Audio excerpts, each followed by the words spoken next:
Hey, everybody, welcome to the RotoWire Fantasy Baseball Podcast. We have FAAB Talk, we have rookie call-ups, and most importantly, we have Jeff Erickson back from Ireland. All coming up next.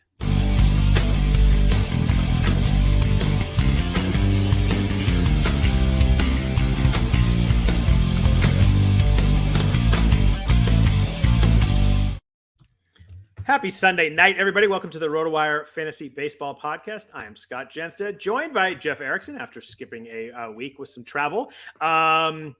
Jeff, a couple weeks ago, we talked about some teams doing well. It was a bad week for that. My team kind of tanked, but you're back. The Warriors won the world title, so what am I really going to complain about, right? Hey, Striker is back. Let's do this. Yes. No, I never left. You're the one that's back. No, I'm back with Striker. Yeah. We need a call sign for you, don't we? We'll get the War Dog on that one next year in Vegas. But how's everything? Your trip went well. You're back safe. Everything's good. So that's good to see. It's good to have you back. Oh, thank you. Thank you. Hey, it's great. I'm happy to be back. Got to do radio with Zola earlier today on Sirius XM. That was fun. First time, doing anything like I was able to. What was cool was I came back Thursday night, and I'm off Friday and Saturday. It's never really truly off, but right. I watched a ton of sports, and it felt so good.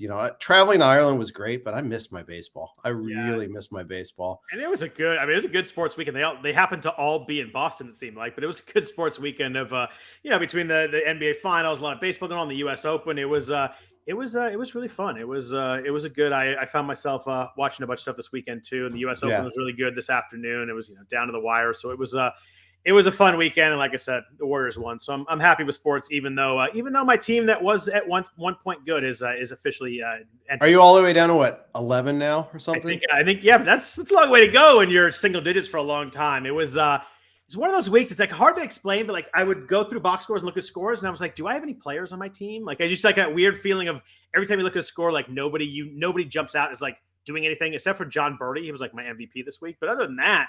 Like it was just one of those weeks where every time I looked, nobody did anything. It happens. It's weird because all your players are on different major league teams. But it's funny how people tend to slump together, even though they have nothing to do with each other in the real world. John Birdie was the people's MVP this week. Boy, is that dude awesome.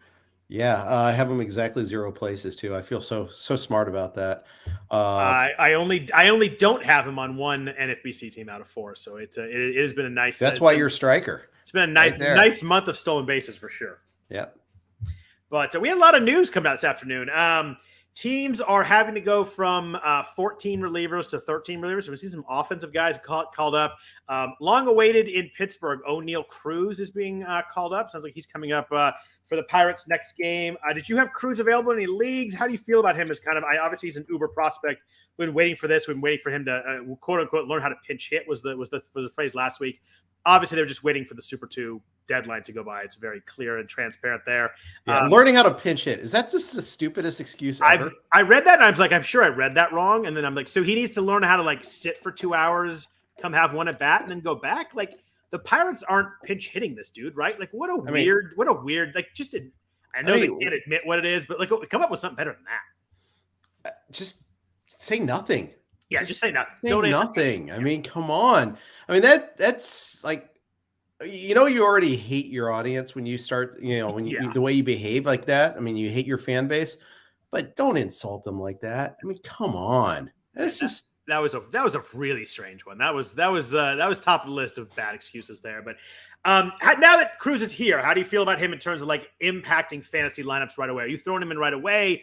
If he was available anywhere, you're bidding heavily on him. How big an impact guy do you think he is? I mean, obviously he strikes out a decent amount, not too bad, 23% in the minors, but he's hit 233, but 9 home runs, 11 stolen bases, a speed power combo guy in a bad lineup. But how do you kind of feel his impact is going to be? I mean, they should be playing him every day, right? I mean, if they call him up, they're certainly going to play him every day, right? Like, there's no way Kevin Newman is playing instead of him, right? Yeah, I mean, Hoy hit a homer today. They don't need him. But there you go. He wasn't the only guy that homered for Pittsburgh. We'll put a pin on that. But did you see Brandon Crawford run into Hoyt Park at second base today? No, I have no idea. He like ran into him. It was like a ground ball to the left side, just typical force out second. And Brandon Crawford just like ran right through him and ran into him and collided. It was like the weirdest play. I don't know if he was going to like run to third and like do that play where you just keep running, or he just didn't slide or thought it was a weird, you have to look at it later, like a collision. Yeah, it might have been when I was doing the show. I didn't get a chance. It was especially for a middle infielder too. Like usually those guys are like I'm going to go ahead and do the right thing and not do something that would injure somebody. Just ran right into it. It's very strange. I wonder if there's a history like earlier in the series, maybe that Park went in high or late or something like that. Could be. It seemed that way, but then they don't. Like Park was like kind of down, and Crawford kind of ran off the field. It was very strange. But yeah, I mean, Cruz is certainly. I mean, just the body. He's like a 6'7" shortstop, which is weird in itself, and it's gonna be interesting to see that. But certainly seems like he's someone you put in your lineup, kind of from start one here. Yeah, for sure. I mean, it's another sneaky good prospect week. I missed out on Nolan Gorman, and I feel bad about that because that one's worked out pretty well for people. I think we all got scared of some of the early prospect floundering that went on, but some of these other prospects have started to do some stuff when they've gotten called up. And I wonder if a couple months of seasoning in the 2022 season, as opposed to feasting off 2021 AAA pitchers, might have had something to do with it there. So, yeah, although Gorman's been figured out a little bit. He's at 180 in June with a couple of home runs. It seems like he started really hot, and I mean, that's a good point. I mean, hitting in the majors is tough. It's just so you wonder. I was going to ask you about that. We talked about Kelnick and all these guys that came up. Like, do you feel that Cruz is someone that could hit right away, or like how confident are you that you want to be starting him in a fantasy league right away? It's hard to know. Hard to know, and this is where like a little bit of scouting background probably helps. Yeah. Knowing which guys are more likely to, be ready to hit right out of the box. Just looking at Pittsburgh's schedule, they face the Cubs this week. That's pretty good. That'll work. Caleb Killian, someone who's probably already faced. Swarmer, Keegan Thompson, Justin Steele. That's not a bad landing spot. Then at the Rays, Springs, Kluber, McClanahan on Sunday. Yeah, that'll be a welcome to the real. You got kind of an ease in for 4 games, then welcome to the real world. It's crazy how different the Cubs roster is from 2016 when they won the World Series. That is a quick turnover and not in a good way. How about from the All-Star break last year? Yeah, that's true too. I mean, they had a winning record like in June last year. And now they chose to tear it down. Jason Hayward, Kyle Hendricks, and kind of that's it. And Wilson Contreras. That's right. Who is going to be the next to go? Yeah, I would think so. I think maybe he's probably a trade deadline guy this year, I would imagine. But nobody wants Jason Hayward, so they're not going to be able to trade him. But it's rough out there in Chicago. A couple other guys that I think are being called up here pretty quick. We got CJ Abrams in San Diego. This one's an injury problem. Manny Machado hurt his ankle today. X-rays were negative. Looked to me like an injury that we're going to need an MRI before we know that he's coming back. I mean, obviously it's not broken, which is great, but I mean, But that was never the first thought, though. Right. My first thought was he tore ligaments in there. Yeah. So give me the MRI and we'll figure that out. But I imagine he's going to, even if it's great news, I imagine he needs a week to 10 days off anyway. Mm-hmm. So CJ Abrams, who's been doing really well in AAA, we talked about him at the start of the year when he made broke camp with the team. I think he has like 7 homers and 10 stolen bases in the minors. And Josh Lowe in Tampa Bay, another guy that came up, was at the start of the year with the team after they traded Austin Meadows, struggled mightily, struck out every other at bat. Went down in the minors, struck out a bunch right away, and has been better since. But there's some rumors that he may be the guy that gets called up when they cut down for 14 to 13 pitchers. Also, I think I even saw like late confirmation right before we were. Did they officially announce it? I don't. No, we have a note saying expected. That's okay. All. Yeah, it seemed like I think he didn't play. He and Abrams both didn't play today, and they weren't in the lineups, and that obviously fuels speculation. Plus, you get the injury in San Diego. The Rays needed to cut a pitcher. I think they're both up. Are you optimistic on either one of them? Kind of hitting this time around right away. I think maybe more Low than Abrams, but I'm more confident in Abrams playing more. If that makes sense. It does, and you're more confident Abrams if he plays, he maybe steals some base. He got to get on base, but he looked overmatched to me. But I guess Lowe did. I mean, Lowe's strikeout rate was 38%. They both kind of looked overmatched the first time, but Abrams kind of looked like physically overmatched. So it'd be interesting to see if he can kind of take that next step up and maybe look like he belongs a little more this time. Well, didn't Lowe have a couple of good games right before his demotion? He homered and then. Not really. It was 3 for 11. Okay, I'm overstating. Hey, it was a 4-game hitting streak. That was pretty good with how the season started. We call that a streak. We do. Yeah.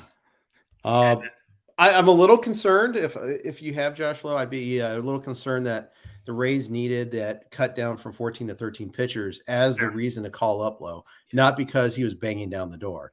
I mean, he is hitting well in AAA, but did you put any spec bids on Kelnick, by the way? I did not. I was I was looking for people that were going to help me right away. Yeah, well, you've got a good reason for that. You've got Mookie Betts. So. I have Mookie Betts. So I have Jeremy Pena also. So like two of my better players got hurt. So I needed players that were playing right away. Or I think we're going to play right away. I picked up Edward Olivares in one spot. I'm hoping he gets called up pretty quick. He's on his rehab assignment. So I couldn't really do a stash at the moment, but Kelenich's an interesting one. Although, I don't know how many times he's got to get called up and not hit before we stop speculating on him. But right. I don't think we're there yet. I think that he's still obviously young, and we've seen a lot of guys that struggle first, second time through. But his struggle's been pretty pronounced. That is true. Question in the forum, Matt Sims was asking about this. He needs replacements for Pena as well as Jorge Polanco. That's tough to lose both at the same time. It is, and as we get into FAAB, like corner infield and middle infield was tough this week. Just looking at my list here, I was in on Ha-Seong Kim in San Diego. I think Machado being injured helps him also. Obviously, Tatis is still, not really progressing as much as we want to. Sorry for your main event team there, but it was tough finding. It was tough finding middle fielders. Like Diego Castillo is mildly interesting in Pittsburgh. He had a home run this week. He's playing a bunch. Sorry, I'm looking at my list. Vidal Brujan, I think in Tampa, he let off a couple times this week. If you need stolen bases, he's second base eligible. That might work a little bit too, although he hasn't hit very much. And he's been caught 5 out of the 7 times he's run too. I mean, at some point, we were talking about him today. It's good he's run 12 times, but at some point they're going to put at least an amber light on him, right? Like you just can't let him keep going. Right. It's tough. I mean, Kevin Biggio started 5 of the last 6 games, but hasn't really done a ton. He's second base eligible. I found middle infield really, really tough this week. Looking at 12 teamers, obviously if Luis Garcia in Washington's available, that would be an automatic grab for me, but probably not available in many leagues. It's tough. Didi Gregorius, Bryson Stott in Philly maybe, but it's I found middle infielders and corner infielders really, really difficult. Yeah, I did too. I tweeted I'm in AL Tout Wars where I lost Polanco. Oh, you can't even find a body, right? Oh, so here, it's unlimited IL spots in an AL only league. Oh, jeez. Yeah. So the 2 middle infielders that have any at bats in the month of June that were available were Charlie Culberson and a kid on Cleveland, Ernie Clement. Those were my 2 choices. So I did get Culberson. So there you go. But that's the joy of an only league. You find a guy with playing time. That's just great. I mean, the fact is I've been running luckier than most in that league. So and it sounds like Polanco might not be a long-term thing too. Right. Yeah. I mean, those are rough names right there. Yeah. I'm looking at, Culberson has 15 plate appearances in June. Yes, that's right. Hey, he's got 5 runs scored. There you go. Yeah, there you go. That's bang for the buck right there, boys and girls. Someone asked in the chat about someone that I actually had queued up to talk about later, but we could just do it now since it came up. You don't even have to have a reason. How long are you riding the Nick Pivetta train, Jeff? This dude has been finally, I think we waited 3 or 4 years for this. I think you and I both drafted him the last time we were in Vegas live together in 2019. We were excited about getting him. I tell you what, I'm riding it right now. He looks really legit good right now. The ERA is down to 3.31, pitched well again today, 10 more strikeouts. He's been I think it's like 5 or 6 starts. I looked at the exact amount, but yeah, since it's even more than that. It's like 8 stars. His last 8 starts have been really, really solid. He had 1 4-run game. He still struck out 11 in that game. But no real issues since like early May. I think he's a set and forget it for me. Even a 12-teamer, I find myself benching some guys I wouldn't expect to and just playing Pivetta every week right now. I've been reduced to rooting for derailment because I don't have them anywhere. Rooting for derailment should be your team for the main event next year. Yeah, it might be. Or your next rock band. It's one of the 2. Yeah. Exactly. Well, one of them is going to be like Robbie Ray themed, so we'll figure about that. That was a good way. If you bring up the fact that you won was it Friday night? You won the Friday night NFBC fan ball DFS, where the winner gets a free main event entry. Congrats on that. That's awesome. Yeah, thanks. I'm excited about that. I thought it was funny. You sent me the link, so I clicked on your team, and the only guy that was really bad for you was your best player, Juan Soto, who didn't do anything. But it was terrible. And then he homered the next 2 days, or at least today he did. I know that. But you had so many good plays in there that overcame that. You had Robbie Ray had a ton of points. He pitched 8 innings and had able to strike out. Congrats on that. Hey, having your main event paid for already next year is pretty lovely. That's nice. I decided to go the Ryan Roof route because it worked for him last year. So we'll see. It's a great contest, and they don't run it every week this year, but they've run it like 6 or 7 times, and it's pretty stoked. It's you have a 1 in 50 shot, and actually you can do 3 in 50 if you want, but then it's $50 to try. They pay out 3 places. So if you get second or third, you have a really good lineup, you can still get a little pay. It's a big payoff too. So it was pretty cool to see that happen. And I was at the end, I was sweating Byron Buxton late. You had him or someone else had him? Someone else had him. Okay. Once he made that last out against Arizona, he was the last out of the game. I was like, take Robbie Ray out of there. I need the quality start. Don't let him throw another pitch. And it was I went from like, keep him in. I need more strikeouts. That's right. Because even no matter how long he pitches, he gets to 4 runs. It's not a quality start anymore, right? Right. Well, yeah, exactly. Because he can go 12 innings, but he gives 4 runs. It's not a quality. I got you.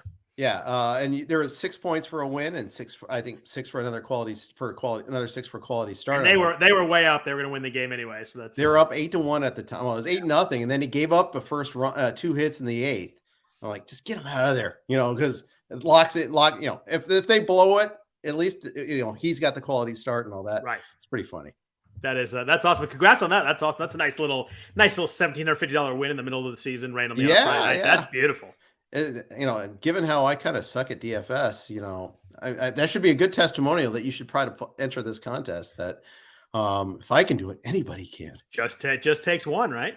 Yeah. Just be good at one time. So, But going back to Nick Pivetta, legit, I think. More legit than Michael Walker, who I still will use, though, also, if I have him. It's a funny thing about the Red Sox. They can't find a reliever to save themselves, but yeah, they can certainly find Michael Walker and Nick Pivetta. Okay. Yeah, they're doing something right there. And it feels like Tanner Houck maybe is finding the 9th inning, and they're going to just kind of settle on that. They've kind of gotten there a little bit. They're finding some creative ways to get to Nick, Tanner Houck. Yeah, it's nothing like this 6-0 lead, and you're like, oh, how can we create a save op for Tanner real quick? Right. Yeah, it's rough. But you mentioned Pittsburgh and guys hitting home runs. Jack Sawinski, 3 home runs today, including a walk-off home run that I was appreciative for because it got David Bednar the win in that game. David Bednar, who throws like 2 or 3 innings every time he pitches now. It's crazy how they're using him. But Jack Sawinski has 11 home runs in only 160 plate appearances. It's been a pretty good little breakout for someone that I don't think it was on anybody's radar when the season started. No, certainly not mine.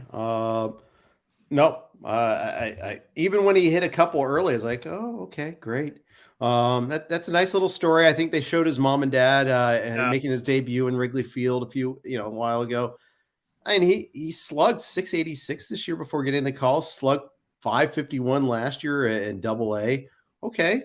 There's something to be, maybe there's something here. But it's not like he was, he was, I think he was in the, was that the, Musgrove trade? That sounds right. Looking at the systems here. Yeah, I'm looking that up as we're talking. But it was in the Adam Frazier trade. Oh, last year. Okay. Yeah. Well, that's already a win for Pittsburgh because for sure, right? Frazier was terrible with San Diego last year.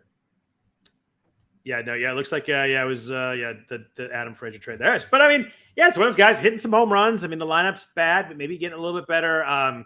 He's still hitting 230, so I don't think we're going too crazy here. But 11 home runs, 21 runs, 19 RBI in a deeper league has certainly played so far. Yeah, I ride him. I mean, I think he's got some. Yeah, I think he's got some potential to be kind of like a quick fade guy. Yeah, but I'm trying to think of who's the comparison I can make him to. But he could be the next Frank Schwindel. That's a good comp. I like that. But that gets you through a season, or at least half a season. By the way, Schwindel's a drop now. Now he's on the IL. Finally, a drop. Yeah, I think so too. And it's a good point though. Like you don't need somebody pick up to be good for 5 months. Like you need them to be good for 2 or 3 weeks, and then you pick up someone else. I mean, you just have to be cognizant of that and make sure you don't, just because he had a good first week. And sometimes I do that. I did that with Cole Calhoun this week, and I was like, oh, Cole Calhoun was really red hot, and then I keep putting him in, and he's going over 4 every night. You got to make sure that you get the hot streak, but then make sure you. How does he only have 7 homers so far? Right. Yeah. I have that same thing. I was looking at LE like, okay, he's not a plug and play anymore. No. I got to get him out of there. He had 4 home runs in like 1 week, but it was just, or even on 1 weekend, he was red hot. But speaking of red hot, is there any way that anybody can have a quieter 21 home runs than Mike Trout? It feels like he like anybody else who has 21 home runs, we're freaking out about it. Mike Trout we kind of expected, but he looks healthy. He looks fully back. He's striking out a bunch, but it doesn't really matter with Trout. Hitting the ball insanely hard, career high barrel rate, hard hit rates over 50%. As long as he's healthy. He's not a stolen base guy at all anymore. He has 0 stolen base. He doesn't even attempt any. I think that's fully off the page. We thought maybe he'd steal 10 and 12 and help out there, but it's gonna be probably 3 to 5 maybe if he even steals it all. But he's raking right now. Yeah, he is. I saw a couple of instances where people comparing him to the other breakout guys this year. I know I saw a comparison of it versus Judge. Like Judge is having this out of mind year, and he's got the same WAR as Trout. It's crazy, right? Yeah, and the thing is, it's because the Angels again suck. Although they didn't suck as much this weekend, they finally decided that the Mariners are actually worse than them. Right.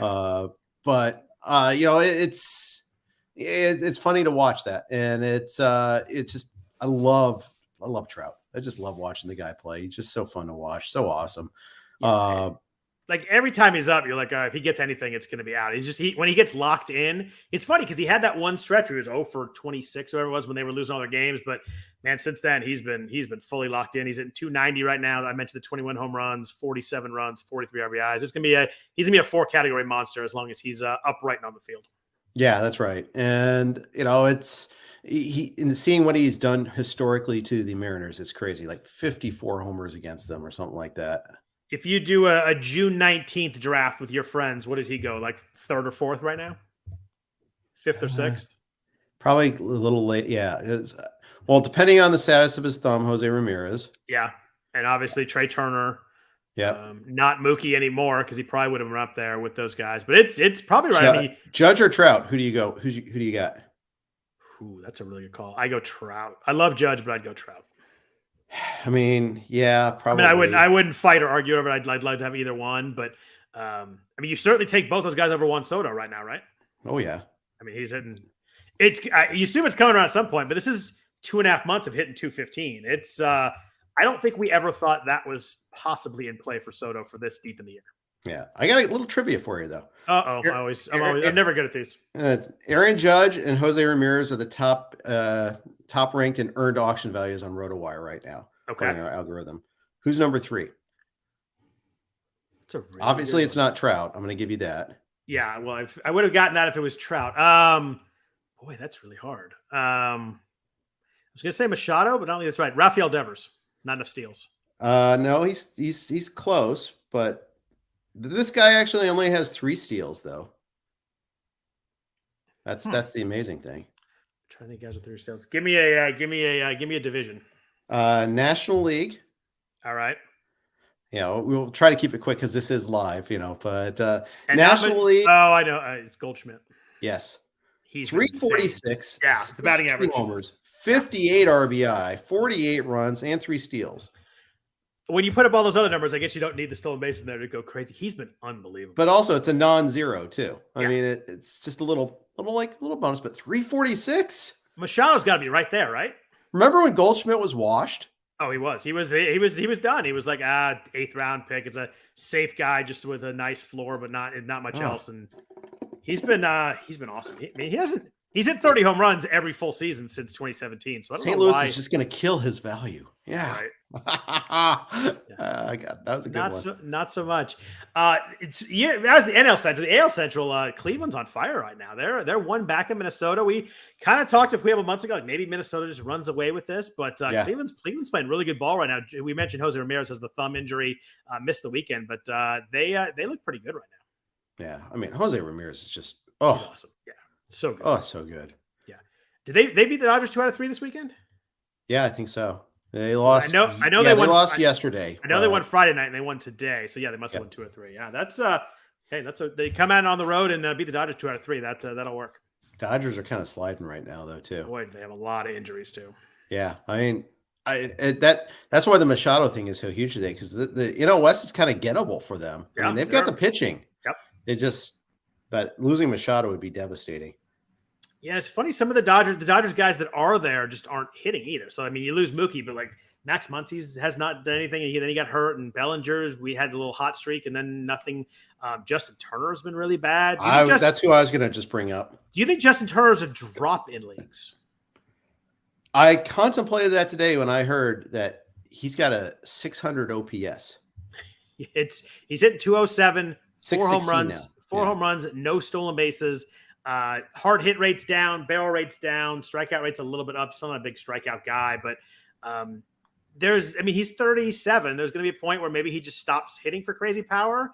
I'm not sure I'm quite there yet. In a 15-teamer, I'm not dropping him, but in a 12, if there's someone out there I really, really want, I'm not fully against it right now. I'd probably wait in a couple more weeks, but not much longer. Yeah. And the value of that lineup around him is a little less too. I mean, even like secondary options, like losing Edwin Rios actually hurt this team. Yeah, it did. I like Edwin Rios, but yeah, you're right. The insane depth that we were worried about, like where these guys going to play. I mean, they got Eddie Alvarez playing right field the last couple of days. Not well, by the way. Not well. He did take credit for that. He said it was his fault, but for the game, which is never the case. But I mean, even look at the bench. It's Austin Barnes, Hanser Alberto, and Zach McKinstry. Like, it's not like they're stacked it's not like they're bringing guys off the bench to rake either. Yeah, that's right. Hey, Jeff, I know you're surprised, but the A's are officially the worst team in baseball. How shocked are you? Let me put on my shock face. I think we had a conversation 3 weeks in when the Reds were 0-70 or whatever it was, that what would be the date that they would pass them by? I think I said June 15th, and you said, maybe the All-Star break. The Reds passed them, Jeff, pretty easily. It's really, really bad. They're unwatchable to a boring level, which is the worst kind of unwatchable. I'm hip to that, but the Reds got swept this weekend, so let's not so fast here. You're still ahead of us, though, aren't you? Is it close? We're 23-45 and 23-43. Good God, dude! Our Reds and our A's, two worst teams in baseball. It's a proud moment here. Yes, it is. I mean, it's tough. It's really tough. Wow. You know what's crazy is I just looking at percentage points, the Nationals are right in there too. I didn't know. I knew the Nationals were bad. I didn't know they were quite that bad. They had like an 8-game home losing streak. They have the worst run differential in baseball, -109. Yeah, the pitching is horrific. We make fun of the Cubs for falling off after 2016. I mean, the Nationals won the World Series in 2019. Well, yeah, and immediately lost Rendon. Immediately they signed Strasburg, and that's and then basically chose Strasburg over Rendon. Yeah. If you look at it that way, and then traded Scherzer and Turner last year. Yep. And now Strasburg, who knows? He's out there throwing 90. Then went back on the IL, which is a shame. I was hoping he was going to do well, but he had the thoracic outlet surgery, right? Yeah. Which is one of those ones that I don't really know if people come back fully from. Very infrequent. Yeah. Yep. It's bad. They also had guys that went out high, went out on top, like a Howie Kendrick type of player. You can't build around him, but he actually gave them their best. Adam Eaton, they really miss Adam Eaton. No, they don't. Oh, he's out. Well, you can't really blame them for not signing Rendon, I suppose, because that has been a horrendous contract for the Angels. Well, that was news this week too. He's out for the season. After a relapse on that wrist. But you know what?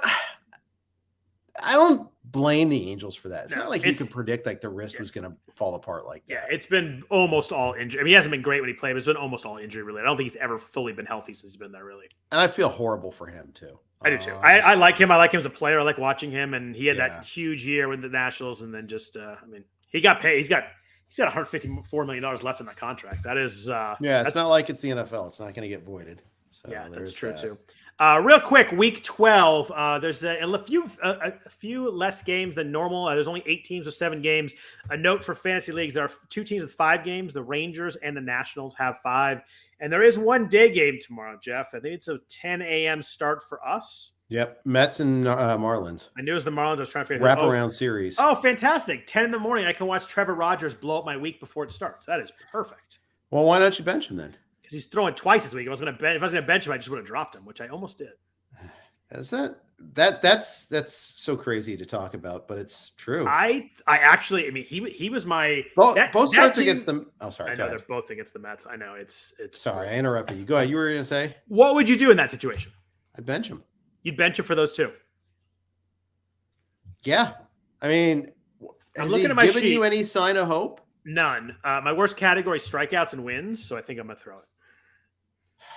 It's strictly a where I am in the categories. I think I'm giving him. I'm going to give him this week. I could change my mind by 10 in the morning tomorrow.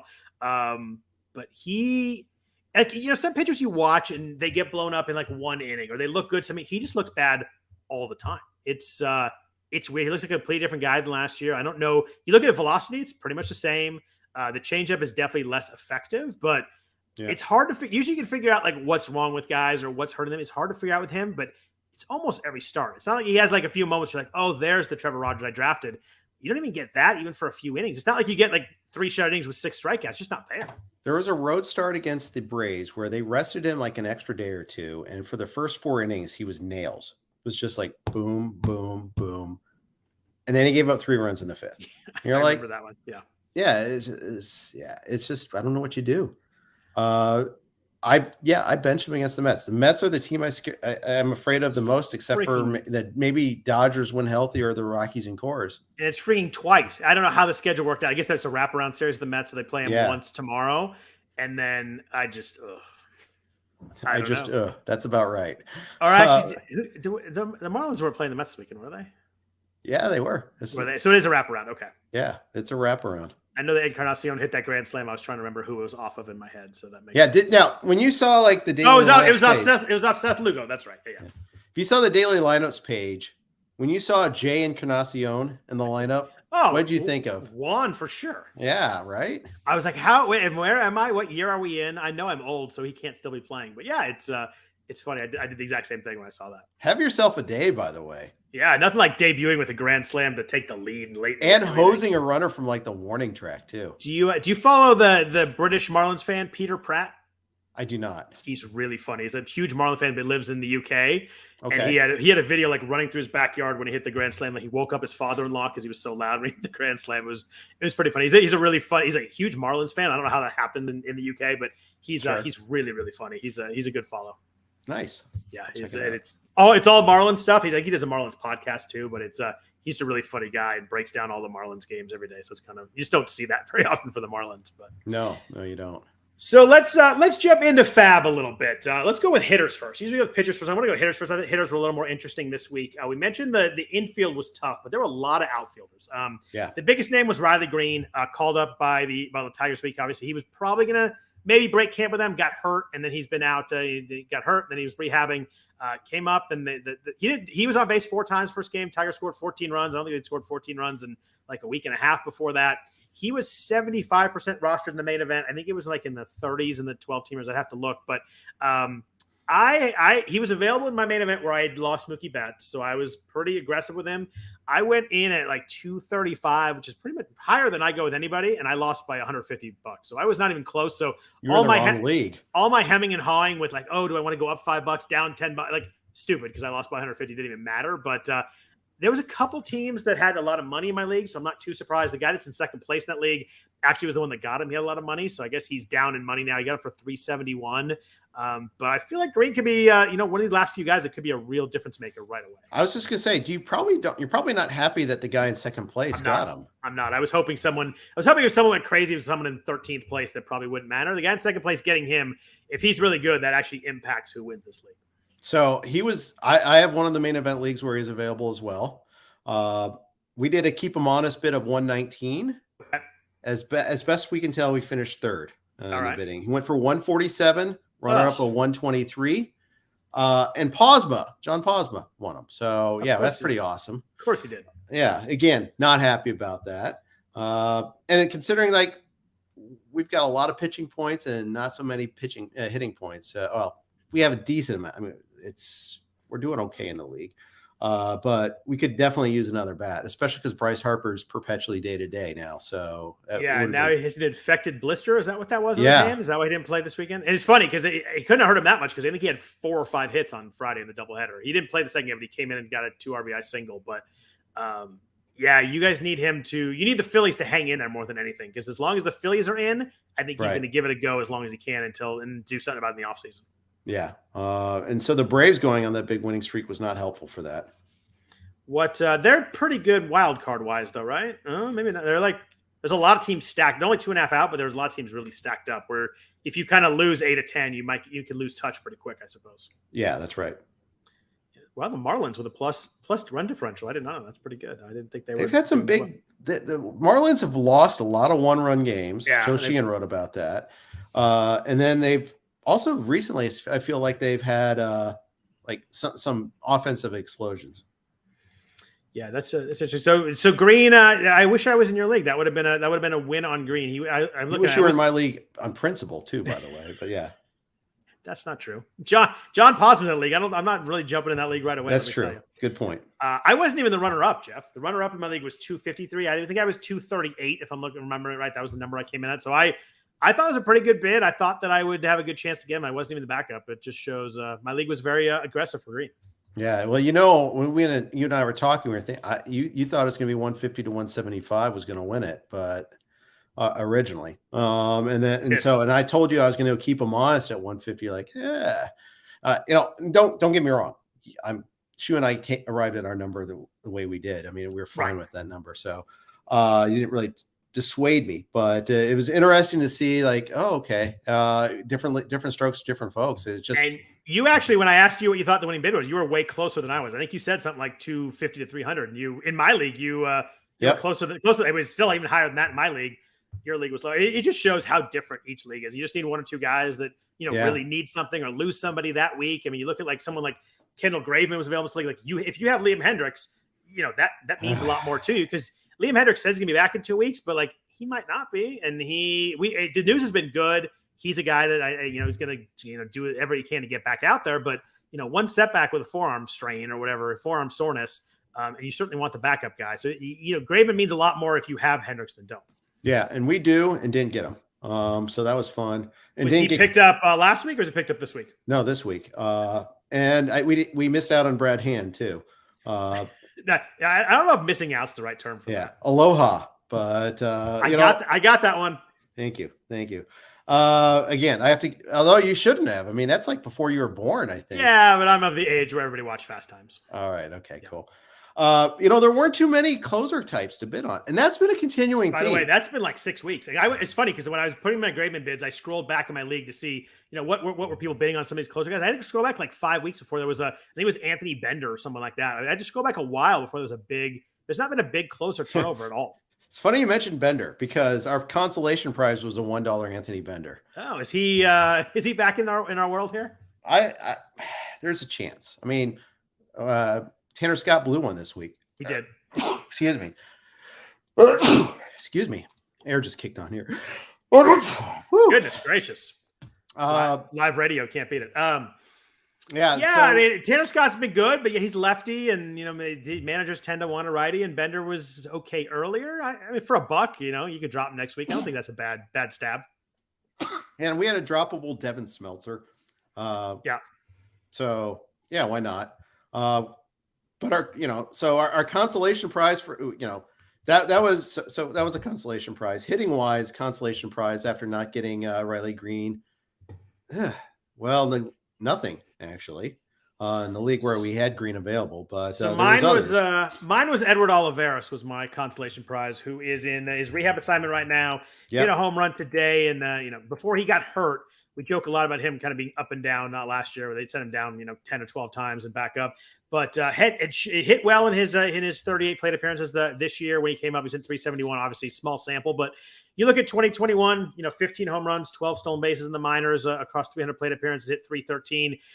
He's someone that I feel like if he just can stay healthy and stay upright and get a bunch of plate appearances and play every day, there's a lot of opportunities to play in Kansas City. I think he's someone that could help, especially in 15 teamers. I think he can help in 12 teamers too. Just a matter of him getting the at bats and playing time, which are both pretty big ifs right now. Yeah, absolutely. But yeah, I have him in a couple of leagues. In the case of Oliveros, I do. So where did he go? What did you get him for? $27. Went for 58 and 17 respectively in my two mains. Yeah, so it's again, you can see the arbitrage there, and it's why at 6:30 on Sunday trying to figure out bids is never an exact science. You just kind of have to do what you think it's going to be and stick with that. And more times than not, you probably that ends up working, but there are going to be times where just nothing you could do about it. My third consolation in leagues was actually Orlando Arcia, who has been playing a lot for the Braves with Ozzie Albies being injured and out for 2 months. Arcia is outfield eligible now, but going to get second base eligibility. But hitting with some pop. 21 games, got a 53% hard hit rate, 12.2% barrel rate, way off his career norms. And this may be just a weird streak, but maybe he changed something also. I felt like he was a guy, if you squint a little bit, you kind of see some production here, especially in a deeper league. Yeah, Shu and I got him in one of our 2 mains also. I like that. And yeah, a previous questioner was asking about middle infielders. I was like, I was about to suggest Arcia, but he's not there yet. But he will be. Albies being out. I saw Albies getting dropped in the main. And I did too. That's a painful drop. You're just like, Yeah, he's got 6 games at second base already, so it should be, as long as he keeps playing second, which he has been. We're looking at another week, and he's middle infield eligible, which is nice. Yeah. So I think it was last year, early last year, there was some buzz on Arcia as someone who had changed his swing plane. Maybe it was in 2020. I forget which year. No, because 2020, obviously, there was no minor leagues to be had. So, but there was some talk in his Braves iteration that Arcia is a guy that had changed and was worth pursuing. It was last year because he hit 17 home runs last year in 74 games in AAA for the Braves. So yeah, it was last year. That's a good call right there. Yeah, so it's not just maybe just not this year thing. Maybe he did kind of change who he is and what he does. Yeah, but the funny thing is he kind of sort of got a chance, and the Braves liked it so much they went and traded for 4 outfielders. That is true, and won the World Series though. Yeah, it is true. Eddie Rosario and Jorge Soler helped that a little bit also. Yes, they did. Even Jock did too. Yeah, that's a good one. Can't forget Jocktober. Yeah, but Arcia, I mean, he's off to a good start now. I like that. How much you guys get him for? I want to say like 37 or so. Yeah, he went for 35 in mine. I was a little low. 38. I had Olivares ahead of him, but yeah, Arcia was 35 and 46 in mine, so he was a popular guy too. We gave up on Frank Schwindel finally. Yeah, I mean, I think that going on the IL, it's tough to hold fringy guys when they get hurt. Yep. The other big name, and this is more of a 12-teamer because he was owned in most of the 15-teamers, is Alex Kirilloff in Minnesota. He was 57% rostered in the NFBC 12-team leagues. I really like Kirilloff. I picked him up 2 weeks ago in the main event, and I'm looking forward to deploying him. Wrist injuries are a massive issue with him. It's a matter of how long until it hurts again. But was absolutely mashing in AAA. I just wanted him to get called up, and then when Betts got hurt, I'm like, all right, you got to call him up now because I need another player. But 10 home runs, hitting 360 in AAA across 157 plate appearances. This is a pretty a prior big prospect. It's a first-round draft pick, 15th overall in 2016 in the amateur draft there, and someone who's hit a lot, especially for average in the minors. I really like his skills. It's just a matter of they got a lot of weird parts in Minnesota where, I don't know how the playing times will work out with, Larnick, and obviously Buxton's going to play. There's just kind of a lot of Kyle Garlick's there too. Yeah. I just hope they just kind of slot Kirilloff in. I mean, first base is fairly open. Sano's obviously out, but I'm hoping they just slot him in and let him hit because I think he can. Yeah. I think you're right. I like you though. I question the usage. I think that's the only thing I'm worried about there. I feel like it's going to be a frustrating Monday. The lineup comes out and he's not playing. And it's just like, I feel like there's going to be a little frustration that they have a lot of movable pieces. A lot of guys can play different spots, and some guys obviously are going to play every day. So I hope they figure it out because I think he can just hit, and I think hopefully they figure it out. They got Kepler, you got Larnick, you got Jose Miranda there too. It's just they got a lot of pieces that are kind of similar. Yeah. Anybody else hitting wise? Jarren Duran in Boston has been leading off, but didn't play today. And there's a lot of talk that, once Kike Hernandez comes off the IL, Duran might go back down. When Christian Arroyo comes off COVID IL, maybe Duran goes back down. I kind of tempered my bids on him as much as I like the prospect. I like the fact he was leading off. I just don't know if he's going to be there on Wednesday, and I just couldn't risk that. That's the way I felt too. I feel like the Red Sox don't particularly like him.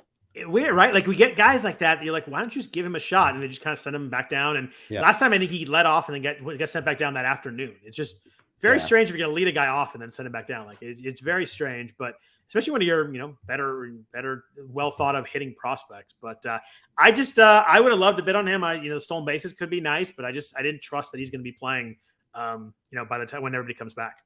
Yeah, that's right. And you just wonder about that, and wonder if like he might be like a bargaining chip for the Red Sox to go get pitching help. Yeah, I think they should trade him for Lou Trevino right now. Is that not what you meant by pitching help? Yeah, we have different definitions of the word help. Yeah, I'm really trying to pawn Trevino off on somebody. I don't think it's gonna work out. But anybody else on offense you're looking at? We already talked about the rookies with Abrams and Lowe and O'Neal Cruz. Is there anybody else that you guys were really targeting or aggressive with on the offensive side? In the 12s, it's obviously a different universe, but I picked up Alec Boehm in a league. That was my Rendon replacement. And then Brandon Belt, who is healthy for now again. For now. For now, but he could be useful at times. I did get Sawinski in a league, the league where I dropped Cole Calhoun. So as soon as I realized like Calhoun's really not playing every day, and he's only got like 7 homers, it's like, I dropped him my 12 too. I held him for one more week in the 15 because they get 3 games against the Nationals right-handers over the weekend. So I kept that one, but he's very much on my fence in 15s right now. I think we rode the hot streak and it's time to jump off. Yep. Let's get into some pitching talk in FAAB, but first a note from our sponsors at Blue Wire. We thank our sponsors for those ads there. Jeff, starting pitching is tough. It is tough every week now. I think Jeff Zimmerman wrote in his on his Fangraphs FAAB column, just like, I hope you like the pitchers you have because there's not much else to supplant them with. Was there anybody going after? Mitch Keller apparently has changed his pitch mix. There's people like him. Bo Brisky was brought up by a number of people. I saw you tweet about him earlier today too. There was a couple. Ryan Bloomfield tweeted about him also, showing a little bit his last few starts. Yep. So funny you say that because Ryan Bloomfield outbid me on Brisky in the AL Tout Wars. Now, I'd put in a very tepid bid because that first start is against the Red Sox this week. That was my thing. I looked at him like, oh, Red Sox. You're like, oh. But he gets Arizona. And then he gets home start against Kansas City. That is nice. And he's inducing more he's throwing his sinker more, inducing more ground balls, more strikeouts, fewer walks in his 3 starts in June. Yeah. And they've been really good. 1 with 2 earned runs, two with no earned runs. I mean, it's been really good. I had him in my bids too. I saw Ryan talk about him, you talk about him. So then I went and looked at him and I was like, this is, in a time when there are very few pitchers you can stomach picking up without, really cringing. He feels like that Boston start, you just kind of hope you get 5 innings and 3 earned runs and get out of there. And then, hope they just pull them really quick and get through that. And then those next 2 starts could be pretty nice. Yeah. I was kind of sort of cringing when I bid on him, not completely, totally cringing. But absent of that, we're just looking like, do you take on rookie X, and just take a chance on some of these guys? Were you guys in on Aaron Savali at all in Cleveland coming back with potentially 2 starts this week? No, I wasn't. I just don't. I mean, he was just so bad when he was before he got hurt that I couldn't stomach it. I mean, 7.84 ERA, 1.52 WHIP. It just swing strikeout under. He's never been a strikeout guy, and if you're not gonna be a strikeout guy and you're not gonna get ratios, it's tough. Right. I mean, he just gives up so many home runs. I just couldn't do it. Yeah, that's exactly kind of how I feel too. How do you feel? You're the Reds guy. How do you feel about Nick Lodolo? He had his second rehab start. Looks like it went pretty well. He only threw a couple innings, but pitched really well. You think we got one more rehab start? And B, do you think the Reds extend him and he can be a usable starter for us in fantasy leagues? Well, I would have lost money on any predict when Nick Lodolo comes back contest came up. So I won't guess on that. But meaning I like you thought it would have been 2024 or like a month ago? Month ago. Okay. In fact, I think I kept him on my roster in Yogurt all this time because I thought he was always a week away. And I still think I'm holding on to him. I dropped Strasburg before him. I would definitely drop Strasburg before him. I don't really know. But I like the talent. Yeah, I do too. It's just a question of how, and then durability and how much is he going to get stretched out? Is he going to pitch 3 innings, 4 innings, 4 innings, and then finally go to 5 if we're lucky? Or is he going to be ready, good to go right when he comes back? That's the other question. I picked up last week because I couldn't even find anybody that I remotely could stomach. So I'm hoping that he ramps up a little quicker than that. But that's my concern is that we might see 3 starts of 3 and 4 innings. And that makes it really tough to hold because then we're talking a month from now before he really throws 5. Yeah, exactly. For a bad team in a bad ballpark, by the way. I wasn't going to disparage your team. Our team, Scott. Sorry, I won't disparage our team. Did you do anything in the same vein with Luis Patino in Tampa Bay? He's on a rehab outing right now. Also, I picked him up in one of my mains for $4 because it was down the contingencies and there was nothing else there. Maybe I'll see his rehab start and see what it looks like. I mean, I like the talent, but again, another guy that probably might throw 3 innings his first 3 starts. Also, I saw him getting picked up, and I feel bad that I missed that trick because, like you said, it's pretty tough on the waiver wire right now. It is. It's really tough.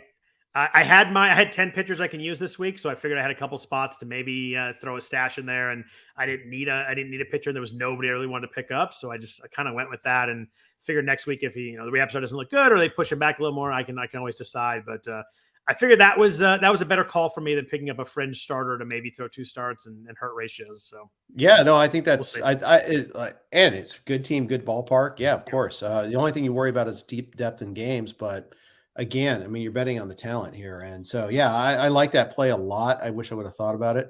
What we're waiting for now are like the emerging guys this summer. Yeah. Like which prospects are going to take that next step up at AAA and be ready, get a chance to perform for the team that might give them a real chance at winning too.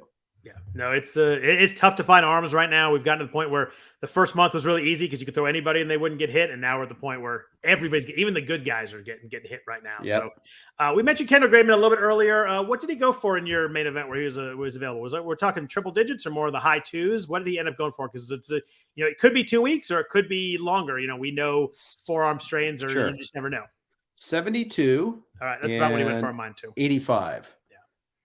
So there was a definite range of like, this is a real legit bid, but not going crazy triple digits. It was kind of, I saw him in that range a lot this week. So I'll pose the question at you.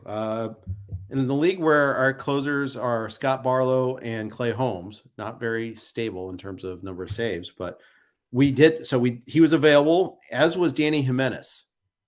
Who would you prefer? Jimenez. Which is what we decided to.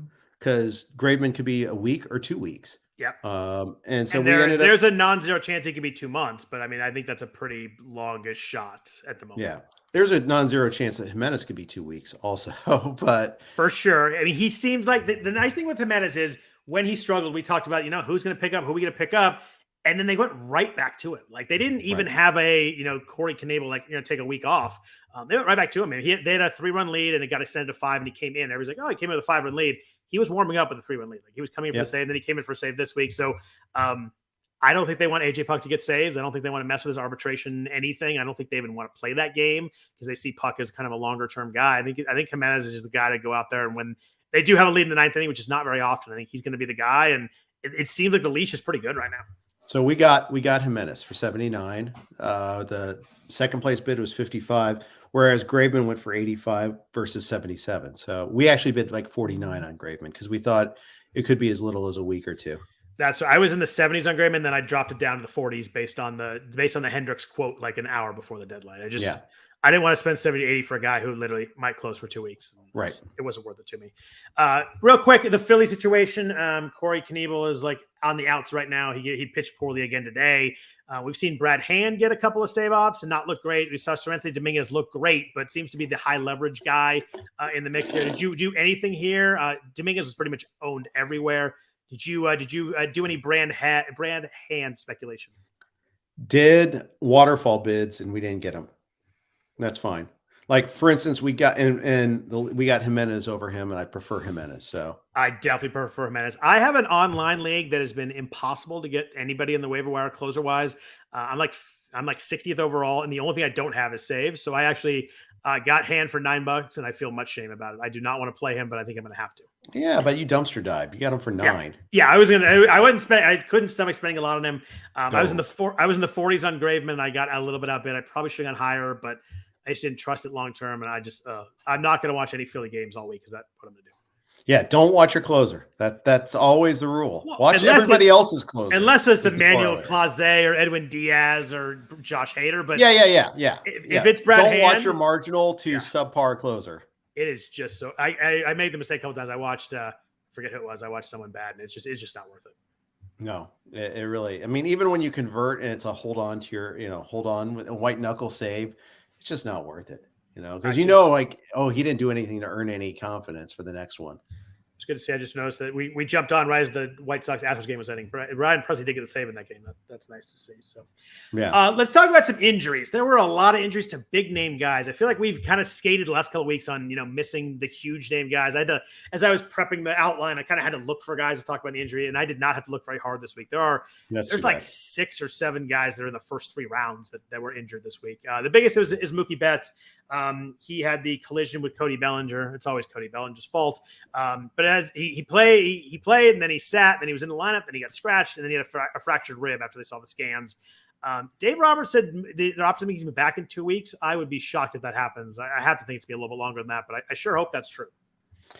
You don't sound as apocalyptic as you did last night, though. I don't. I was. It was a bad fantasy week. I'm thinking about dropping him. No, you're not thinking about dropping. Well, no. If it was out 2 months, I might have to think about it. Yeah, but you weren't going to get like that pronouncement, is my guess. But anyways, yeah. No, I was going to figure it out today. But yes, it was not great. It's never good to see your first round pick have a fractured anything. But what's the maximum amount of time that you would hold him? Like, if he was scheduled to be back on August 15th, I would hold him. So 7 weeks, basically. Yeah, if it was longer than that, I think I'd drop him. Okay. It was 8 to 10 weeks, I would have dropped him. Okay. I'm not holding him for a month in September when, who knows how much he plays right away. He has one setback. But yeah, if it was 4 to 6 weeks, 5 to 7, I think you have to hold it at that point. But 8 to 10, 6 to 8 would have been a really tough call for me. Yeah. I'm still holding on Tatis. I'm still holding on Eloy. I was going to ask. Well, Eli's restarting his rehab Tuesday, so I think that's an easy one. But how worried are you about there's something up with Tatis that it doesn't seem to be healing nearly? Everybody's like, "Oh, I told you should have drafted Tatis," but everybody thought he'd be back by like mid-June. Oh, I'm worried, but I've got other drops. Until I feel like I don't have other drops. Have you felt the squeeze of the 6-man bench a ton, or you've kind of been able to work around? Oh, I felt it, especially when other things hit.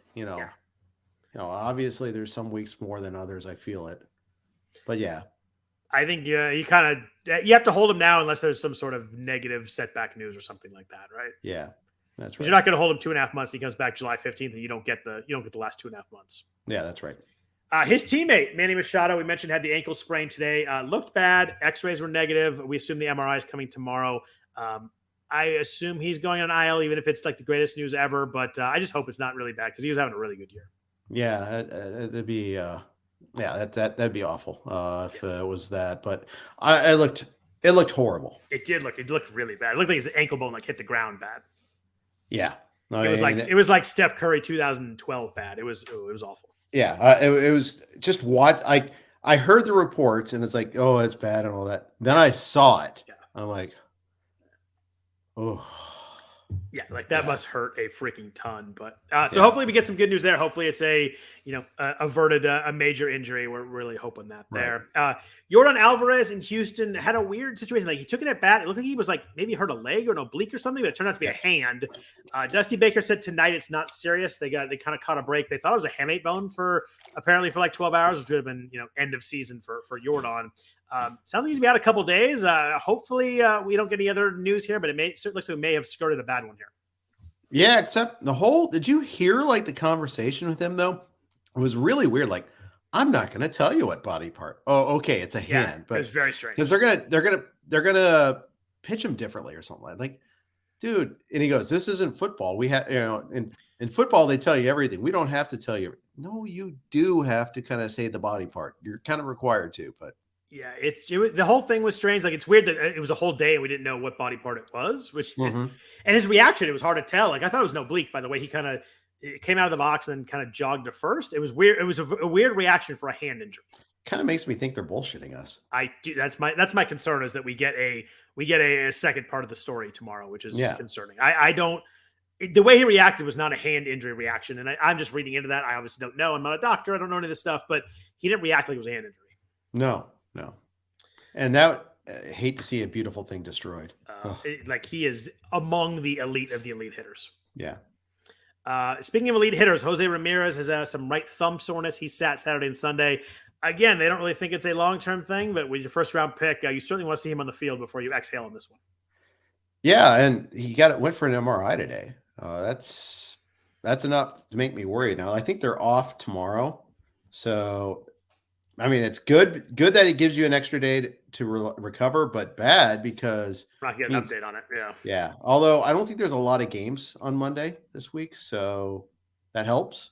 That maybe you'll have more options to pivot to for your other day-to-day guys. Yeah, it's but I mean that's just one of those ones I'm looking. It's about it looks like about 7 or 8 games tomorrow. So yeah, like half the league is off, so that does help right there. Yeah. We mentioned Bryce Harper infected blister on his hand, sat Saturday and Sunday. It sounds like he'll be back for their next game-ish. Yes. Yeah. Close enough. Yeah. Tyler O'Neill is a tough one. He left late Sunday. He had a double and kind of pulled up going into second. But it was the 9th inning. Yeah. They said it was left hamstring tightness. I get the feeling that Tyler O'Neill's probably wound pretty tight muscle-wise, so that's always a concern with someone like that. I mean, this could be 2 days, it could be 2 weeks. It's just we won't know until we get an update from the Cardinals. Plus, doesn't he like get a day off here and there anyhow? And feels like it. He hasn't been good. I mean, it's one of the features of my super mediocre Yahoo Friends and Family team. That's like the one league where I have him, and it's been super frustrating. That's a tough league to find guys to pick up, by the way. Every time I go to pick somebody up, unless it's like a rookie that just got called up or you can go race to the wire.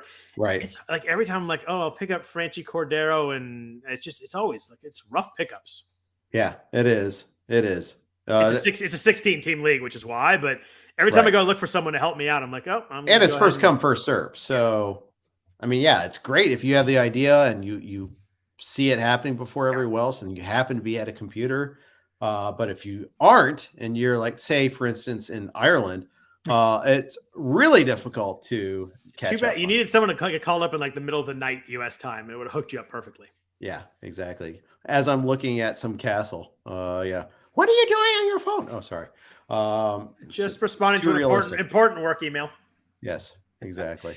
You mentioned Anthony Rendon out for the year. Obviously, he's a drop in every league. Unfortunately, not good there. Ketel Marte, actually good news. He's had a lot of hamstring issues through his career. Sounds like he's expected to be ready for this week. So I think you can deploy him back in your lineup. Obviously, I would check that first. But they do play tomorrow. They play at San Diego. A late game, but at least they play tomorrow. So we should know. But it sounds like he's going to be ready to go on Monday. Yeah. Yeah. And, let's hope that it doesn't impact his performance, though. One of those, he's playing, but he's playing through it sort of things. Yeah, for sure. We mentioned Eloy Jimenez could resume his rehab assignment on Tuesday. That thing has lingered forever. You just want to see him hitting. He's a fun guy to watch. Yoan Moncada sat the weekend with a hamstring, which means he had about as many home runs as he normally does. He had a big one during the week. He had the one. It was funny because I think you weren't on last week. We talked about it with Toby, Bat Flip Crazy. And we kind of were just like, yeah, just there's someone asked about should I drop him? We're like, there's just nothing there. And I think he hit a 3-run homer like 24 hours later or something like that. But it's just, I'm shocked how empty he has become as a hitter. It's like, this is someone that was 25-10 in 2019, and on the rise. And he was 24 then. And just, I don't know. I mean, he just hasn't been the same since COVID. I have no idea if it'd be weird if that still affected him, but he's never been the same since 2020. He was dropped in some 12s, and I actually picked him up in a 12, and I kind of regret it. I mean, it's just like, I mean, especially because it wasn't, I bid more than one, for him, or I bid more than a couple token.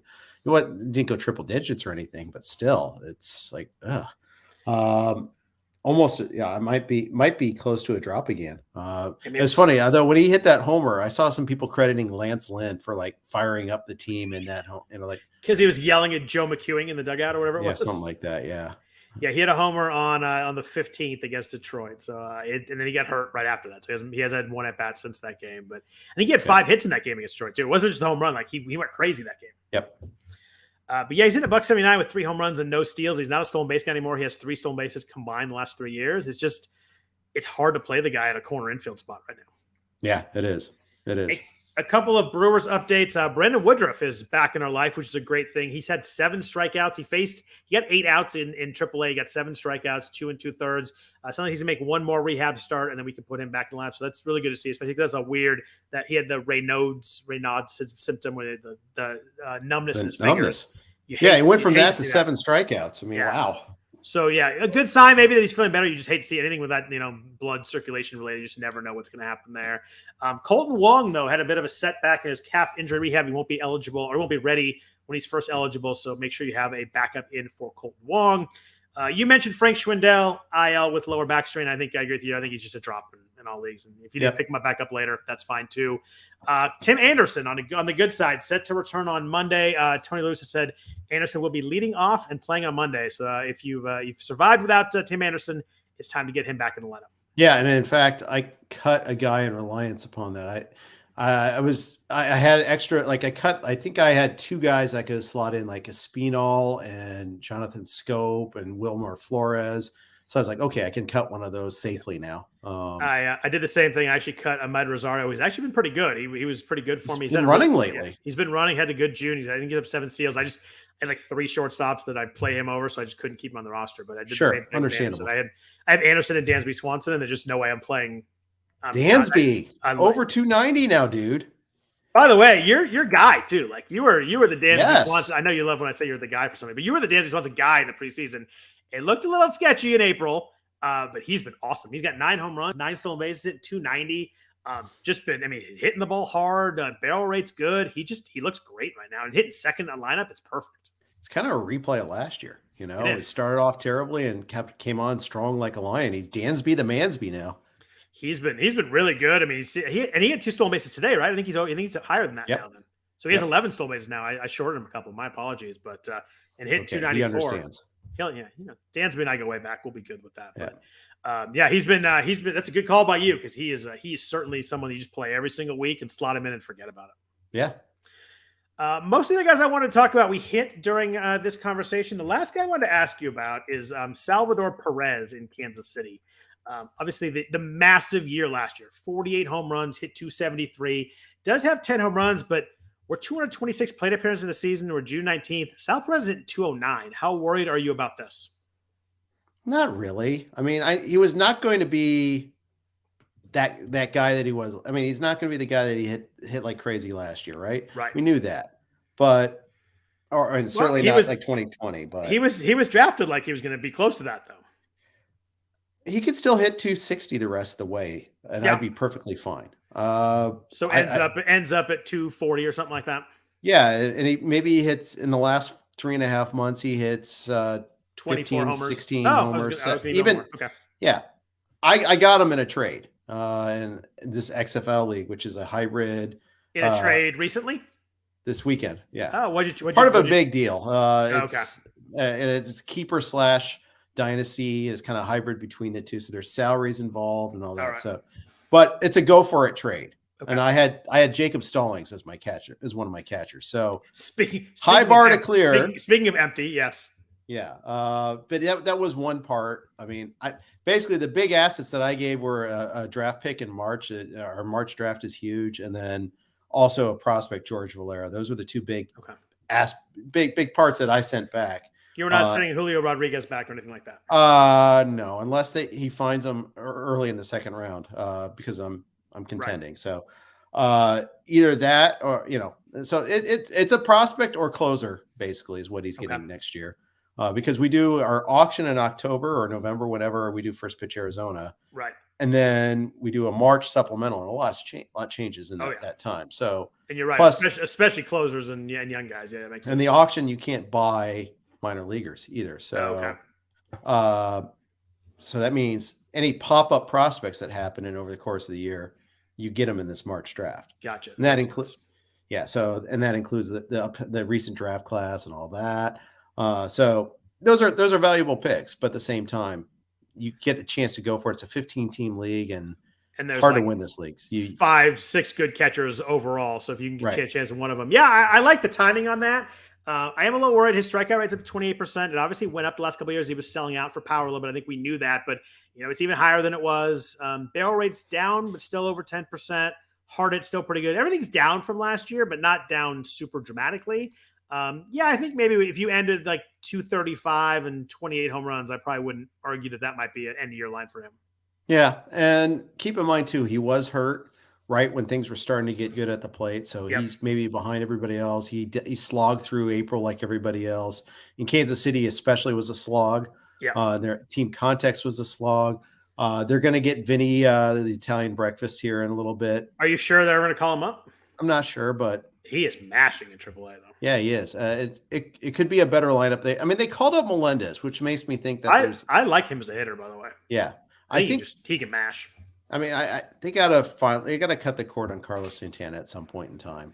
Yeah. I think that's really, they have to make that hard decision at some point, and good in the clubhouse and all that. But they could be a pretty fun, top 6 of the lineup pretty soon here. Yeah, I think so. With Witt and Pasquantino and Sal Perez and Merrifield hasn't been good, but maybe he gets hot. And then you mentioned Melendez. They could be interesting. Like, it's funny because I talk about the A's are bad and the Royals are bad, but like the Royals are imminently more interesting than the A's are. Yeah, they're probably going to trade Merrifield more before he does much of anything, though. Probably could be true. Also, he has not been good either. But Pasquantino has 60 RBIs right now. Is that good? It's pretty darn solid for 62 games. Yeah. I don't know enough about how they call guys up, but past Super 2, you got to think it's pretty quick here at some point. Yeah.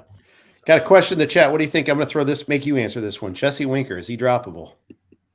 It's a really good question. I am someone who loved Jesse Winker, but not in Seattle. I have no problem dropping Jesse Winker. Hard hit is way down. Barrel rate's way down. Not hitting for power. He's not. It was going to ever give you steals anyway. I just think that's too much for an outfielder. I'm good dropping Winker. Send him back to the Natty, please. Yeah, man, I loved him in Cincinnati. Hit 305, 24 bombs last year, hitting in that park. It's amazing how far everything's fallen off, though. His hard hit rate last year was 47%. Now it's 32.5%. Barrel rate's cut in half. Maybe he's pressing someone on a new team, but I don't think you can keep flowing a guy that has 4 home runs and no steals through 270 plate. But I just don't think you can throw that in the outfield right now. It's interesting that Winker was the prize and Suarez was like the albatross tied to him in that trade. Suarez actually, he's better than last year, but he's not great. The Mariners hit rock bottom this weekend, though. Got swept in the doubleheader yesterday and then lost again today. It's Jose Suarez. They had some kid making his debut, or maybe not his debut, but his first start. It's tough. We got someone asking for it. DJ Malk wants a trade advice question. We better. Fernando Tatis, Chris Taylor, and Christian Javier for Dansby Swanson, Christopher Morel, and Sir Anthony Dominguez. It's a lot of ones right there. I don't know if it's a key. I assume it's not a keeper league if someone's trading Tatis. Right. I'm actually going to take the Dansby Morel, Sir Anthony Dominguez side and just get all 3 guys, knowing that Tatis is going to come back at some point. I just like the other guys on that side a little bit more. Yep. It's the uncertainty with Tatis. Yeah. If we knew he's coming back in 2 weeks, it'd be one thing. It's not a keeper league, so yeah. I like Chris Morel too, leading off for the Cubs. I like his game, a little bit of power, a little bit of speed. Dominguez has been lights out. Kerry Knable's been a mess. I think Dominguez is has a chance to be the guy for them in the second half. And as we mentioned before, I love Dansby Swanson right now too. I think I take that side. Yeah, I think so too. Yeah, cool. Well, Jeff, it is always good to have you back. I missed you last week, although Bat Flip Crazy was filled in very well. It was a really fun and good show. I thank Toby for that again. But always good to have good to have you back. Good to be back. Absolutely. If you want to follow Jeff on Twitter, he's at Jeff_Erickson. I am at Scott Jenstad. You can follow me again. I will not be talking as much basketball, so we'll talk a lot of baseball. You don't have to worry about that anymore. But other than that, I really appreciate everybody listening, everybody tuning in, everybody viewing, everybody asking questions, everybody listens on the audio version also. We do really appreciate it. If you could rate or review the podcast, helps us out a lot there too. If you enjoy listening to us, could leave some stars, leave a good comment. That helps a lot also. So we appreciate it. Jeff, anything else before we get out of here? Check us out on Gaming Golf on Tuesday with Jeff Ritter. We got to preview the Greater Hartford Open. No, is that what I thought it was the Travelers. Travelers, I know. I still like calling it the Greater. Oh, is it? Okay. Same tournament. Same tournament. Five of the top 6 of the world are in playing this week. Nice. I wonder if the PGA is like, yeah, you guys need to play a little bit more because we got some trouble on either side. All right. I wonder. I think there's a little nudging there. But again, thanks everybody for listening. Yes, Gaming Golf will be on Tuesday. We'll be back here next Sunday night talking baseball. Hope everybody has a great week. Take care and have a good one.